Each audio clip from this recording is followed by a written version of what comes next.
Marami ang hindi nakakaalam sa nakakakilabot at nakakamanghang pagliligtas ng ating Panginoong Diyos sa buong mundo.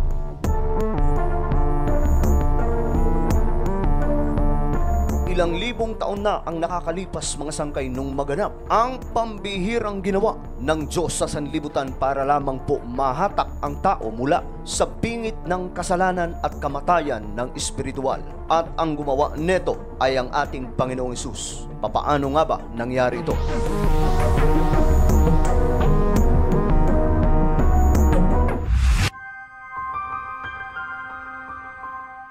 Hello, what's up mga sangkay? This is me, Sangkay Janjan. I'm back for another vlog today. Kamusta po kayong lahat? Huwag niyo pong kailimutan na i-subscribe yung ating YouTube channel, i-click ang bell at i-click niyo po yung all. At sa mga nanonood po sa Facebook, i-follow niyo po yung ating Facebook page. So today mga sangkay, pag-uusapan po natin ang isang napakagandang istorya sa Biblia kung papaano inagaw ng Diyos ang tao mula kay Satanas. Kung papaano mga sangkay niligtas ng ating Panginoong Hesus ang sanlibutan na hanggang ngayon mga sangkay ay bukas ang pintuan ng kaligtasan. Papaano nga ba nangyari ito?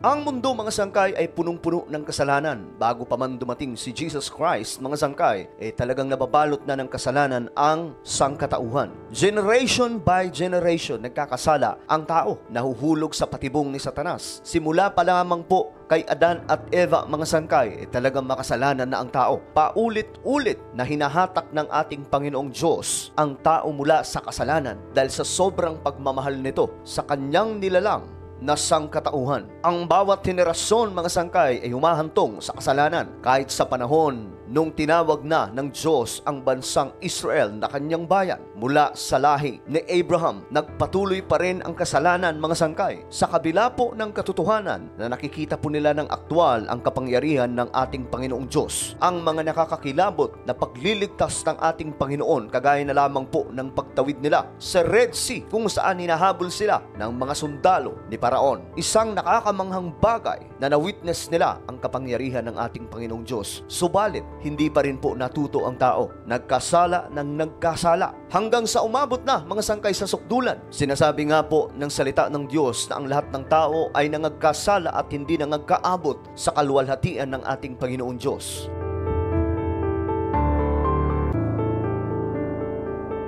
Ang tao mga sangkay ay ready na isama kay Satan Lucifer sa nagbabagang apoy na impyerno. Ngunit mga sangkay, isang plano na nakapropesiya ang naganap. Ang pagkakataong mismo ang ating Panginoong Diyos ang magliligtas sa sangkatauhan sa pamamagitan po ng katauhan ni Jesus Christ. Siya po ay nagkatawang tao upang isalba ang tao mula sa kasalanan.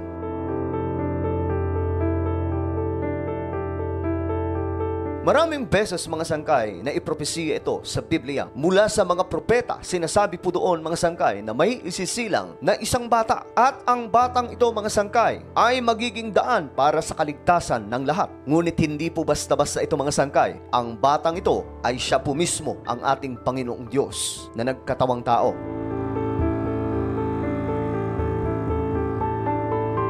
Isa sa mga propesiya sa Biblia ay mula po sa Isaiah chapter 53 verse 5. Sinabi po dito, ngunit dahil sa ating mga kasalanan, kaya siya nasugatan. Siya ay binugbog dahil sa ating kasamaan. Tayo ay gumaling dahil sa pahirap na dinanas niya at sa mga hampas na kanyang tinanggap. Tumutukoy po ito kay Jesus Christ na bagamat hindi pa nangyayari mga sangkay, ngunit nauna na pong sinabi ng Biblia na magaganap nga po ito. Sa Isaiah chapter 53 verse 7 hanggang 9, sinabi rin po dito, siya ay binugbog at pinahirapan, ngunit hindi kumibo kahit isang salita, tulad ay tupang nakatakdang patayin, parang korderong hindi tumututol kahit na gupitan at hindi umiimik kahit kaunti man. Nang siya'y hulihin at hatulan upang mamatay, wala man lang nagtanggol sa kanyang kalagayan. Siya ay pinatay dahil sa sala ng sangkatauhan. Siya'y inilibing na kasama ng masasama at mayayaman, kahit na siya'y walang kasalanan o nagsabi man ng kasinungalingan. Ang propesiyang ito ay walang iba kundi para sa ating Panginoong Hesus, na kung titingnan po natin ang istorya ng kanyang buhay, siya po ay ipinako sa krus kahit wala po siyang kasalanan. kasalanan. Pero ang eksenang yon mga sangkay ay bahagi ng kanyang plano dahil sa pamamagitan po ng kanyang dugo lamang maililigtas ang tao. Mula pa naman mga sangkay sa Old Testament, from Genesis, ang pag-aalay po mga sangkay sa pagkukover ng kasalanan noon ay sa pamamagitan po ng dugo. Ngunit noon mga sangkay ay mula sa dugo ng hayop. Pero sa pagkakataong ito mga sangkay, mula sa katauhan ng ating Panginoong Hesus, ang Diyos na nagkatawang tao, ang dugo po mismo niya mga sangkay, ang magpapalaya sa kasalanan ng tao na nasadlak sa pagkagapos ng kasalanan dahil sa panloloko ng kampon ni Satanas. Dito na naganap ang isang matinding propesiya mga sangkay. Isang klarong propesiya na nagpapatunay na ang ating Panginoong Hesus ay isisilang at hindi po siya basta-bastang tao. Siya po mismo ang ating Panginoong Diyos. Ayon po sa Isaiah chapter 9 verse 6, "For unto us a child is born, unto us a son is given, and the government shall be upon his shoulder, and his name shall be called Wonderful, Counselor, the Mighty God, the Everlasting Father, the Prince of Peace." Kung mapapansin po natin ang salita, sinabi po mismo doon mga sangkay, siya po ay ang Mighty God at Everlasting Father, na walang ibang tinutukoy dito kundi ang nag-iisang Diyos lamang. Na ipropesiya din po mga sangkay na isang birhen ang magdadalang tao at magsisilang sa Diyos na nagkatawang tao. Ayon po sa Isaiah chapter 7 verse 14, "Therefore, the Lord Himself will give you a sign. The virgin will conceive and give birth to a son, and will call him Emmanuel." Na ang ibig sabihin mga sangkay ng Emmanuel,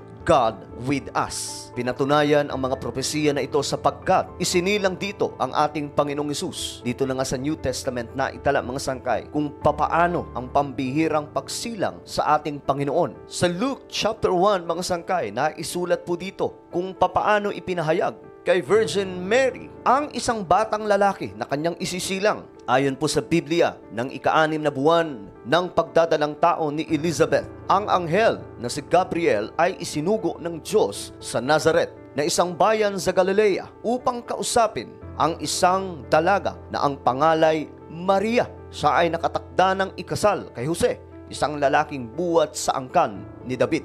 Lumapit ang anghel sa dalaga at binati ito, "Magalak ka, ikaw ay lubos na kinalulugdan ng Diyos. Sumasa iyo ang Panginoon." Sa pagkakataong yon, mga sangkay, naguluhan si Maria sa sinabi ng anghel at inisip niyang mabuti kung ano ang kahulugan ng ganong pagbati. Sinabi sa kanya ng anghel, "Huwag kang matakot, sapagkat naging kalugod-lugod ka sa Diyos. Makinig ka." Ito mismo mga sangkay ay aktwal na sinabi ng sugo ng ating Panginoong Diyos, isang anghel. Sa pagkakataong ito, mismong sinabi ng anghel kay Maria, "Ikaw ay maglilihi at manganganak ng isang sanggol na lalaki, at siya'y papangalanan mong Jesus. Siya'y magiging dakila at tatawaging anak ng kataas-taasang Diyos. Ibibigay sa kanya ng Panginoong Diyos ang trono ng kanyang amang si David upang maghari sa angkan ni Jacob magpakailanman. Ang kanyang pagkahari ay walang katapusan." Dito na mga sangkay, naguluhan si Maria. Papaano daw po ito mangyayari?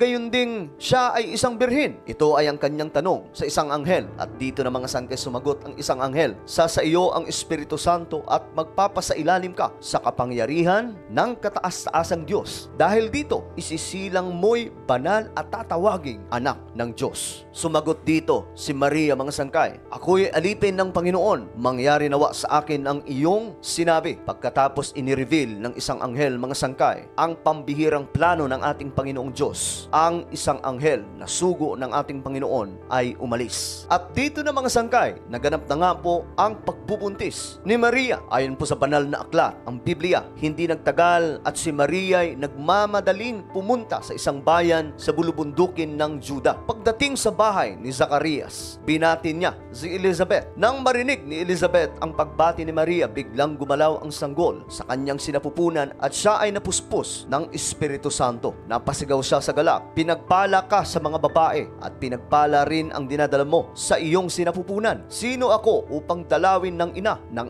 aking Panginoon? Sapagkat pagkarinig ko ng iyong pagbati ay gumalaw sa tuwa ang sanggol sa aking sinapupunan. Pinagpala ka sapagkat sumasampalataya kang matutupad ang ipinasabi sa iyo ng Panginoon. Sinong mag-aakala, mga sangkay, ng isang birhen na ikakasal na kay Jose ay biglang gagamitin ng ating Panginoong Diyos para isilang ang isang sanggol na ngayon sinasamba na ng sangkatauhan? Isang hindi basta-bastang sanggol ang isinilang kay Virgin Mary sapagkat siya po mismo ang Diyos, at kaya po siya tinawag na anak ng Diyos sapagkat siya ay isinilang at naging tao. At bilang isang tao, mga sangkay, naranasan niya ang lahat ng nararanasan ng isang tao. Siya po ay isang tunay na Diyos at siya rin po ay isang tunay na tao sapagkat naranasan po mismo ni Jesus Christ ang magutom, magalit, masaktan at marami pang bagay na nararanasan po mismo ng tao. Isa sa patunay, mga sangkay, na ang ating Panginoong Hesus ay siya po mismo ang Diyos na nagkatawang tao ayon po sa 1 Timothy chapter 3 verse 16, and without controversy. Great is the mystery of godliness. God was manifest in the flesh, justified in the spirit, seen of angels, preached unto the Gentiles, believe on in the world, receive up into the glory. Malinaw na sinabi sa Biblia, sa Timothy, na ang Diyos po mismo ay nagmanifest sa katawang lupa o sa katawang tao. Ang pagliligtas na ito, mga sangkay, ay naganap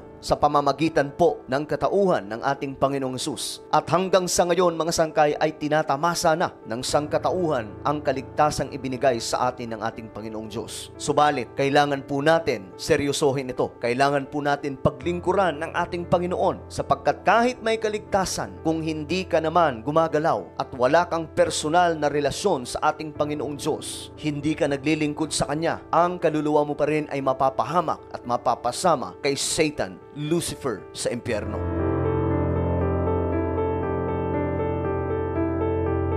Ano po ang inyong opinion sa ating napag-usapan ngayon? Just comment down below. Huwag niyo pong kailimutan na i-subscribe yung ating YouTube channel.